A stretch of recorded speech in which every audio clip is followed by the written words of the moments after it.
தூத்துக்குடி மாவட்டம் சாத்தான்குளம் அருகே பேய்குளம் பகுதியில் அதிமுகவின் முன்னாள் அமைச்சரும் தெற்கு மாவட்ட செயலாளருமான SP சண்முகநாதன் கலந்து கொண்டு புதிய உறுப்பினர் டிஜிட்டல் அட்டையை வழங்கி பேசினார். தமிழ்நாட்டில் மிகப்பெரிய கட்சி அதிமுக தான். எம்ஜிஆர் காலத்தில் இருந்து பல நடிகர்கள் அரசியலுக்கு வந்து எங்கே சென்றார்கள் என்று தெரியவில்லை. அதுபோலத்தான் ரஜினியும் கமலும் என்றும் அரசியலுக்கு வருவதாக கூறிய ரஜினி வராமல் ஓடிவிட்டதாக ஒருமையில் குறிப்பிட்டார்.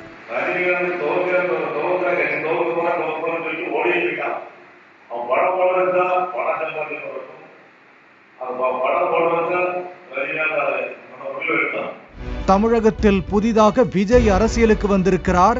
இவர் ஒரு தேர்தலுக்கு கூட களத்தில் நின்று செயல்பட முடியாது. ரஜினியை விடவா தமிழகத்தில் விஜய்க்கு ரசிகர் அதிகம் என்று கேட்ட SP சண்முகநாதன், ஊருக்கு 10 பேர் அவரது ரசிகர்கள் இருப்பார்கள், அவர்களையும் நமது கட்சியில் சேர்க்க வேண்டும் என்றார்.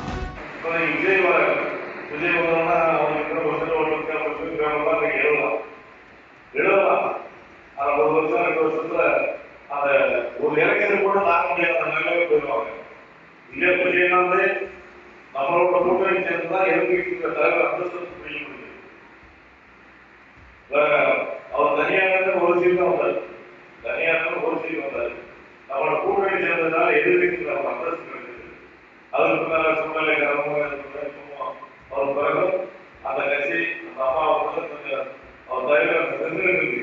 ஆனா இன்னைக்கு புதுசா ஆரம்பிக்கலாம் ரஜினிகாந்த் மேல அரசியல் உள்ளவங்க உள்ளவர் விஜய் அவ்வளோ ஒன்றும் இல்லை.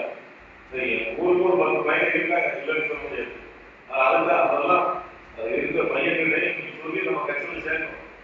தேமுதிக தலைவர் விஜயகாந்தே அதிமுகவுடன் சேர்ந்ததால் தான் எதிர்க்கட்சி தலைவரானதாகவும், இல்லை என்றால் அரசியலில் வெற்றி பெற்றிருக்க முடியாது என்று விமர்சித்தார்.